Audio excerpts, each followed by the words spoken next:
Fiction Network. Vikram वेताल। उज्जैन राज्य में एक घातक बीमारी फैल चुकी थी। गांव सूने हो रहे थे, लोग भय में जी रहे थे। मृत्यु हर द्वार पर दस्तक दे रही थी। बुद्धिमान राजा विक्रमादित्य अपने मंत्रियों के साथ दिन रात विचार कर रहे थे। औषधियां, उपाय, पूजा पाठ, लेकिन कोई समाधान नहीं मिल पा रहा था। राज्य असहाय था। एक दिन दरबार में एक रहस्यमयी साधु प्रकट हुआ। उसका स्वर शांत था, पर आंखों में गहन ज्ञान झलक रहा था।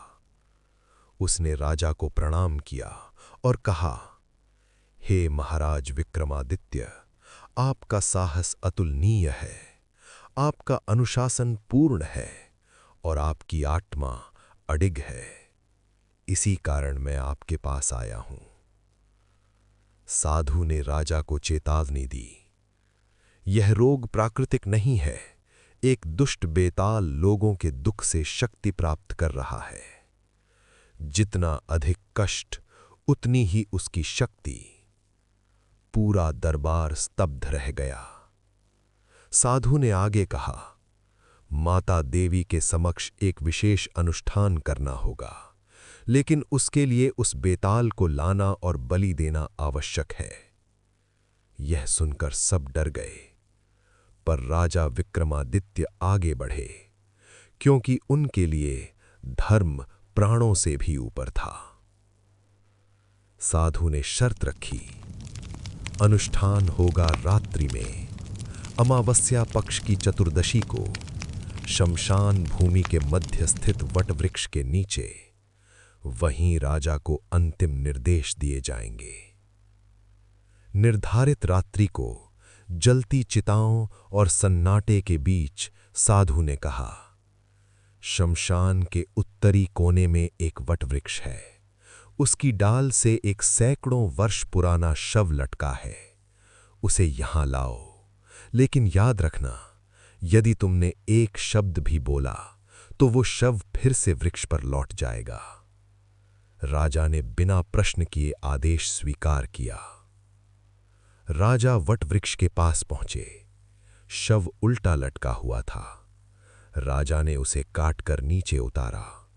जैसे ही शव भूमि पर गिरा, एक भयानक अट्टहास गूंज उठा। राजा समझ गए, ये शव नहीं, बेताल था। फिर भी राजा विचलित नहीं हुए। उन्होंने शव को अपने कंधे पर उठाया और चल पड़े।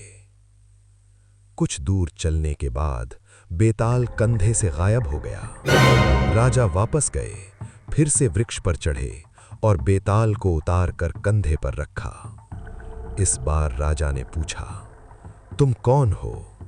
हंसी गूंजी, मैं बेताल हूं। बेताल ने पलटकर पूछा, तुम मुझे कहां और क्यों ले जा रहे हो? राजा बोले, एक साधु ने मुझे तुम्हें लाने का आदेश दिया है। बेताल को कोई आपत्ति नहीं थी, लेकिन उसने अपनी शर्त रखी। मार्ग लंबा है, यात्रा को रोचक बनाने के लिए मैं तुम्हें कहानियां सुनाऊंगा, पर नियम याद रखना। नियम कठोर थे। यदि राजा ने सही उत्तर दिया तो बेताल वापस वृक्ष पर लौट जाएगा।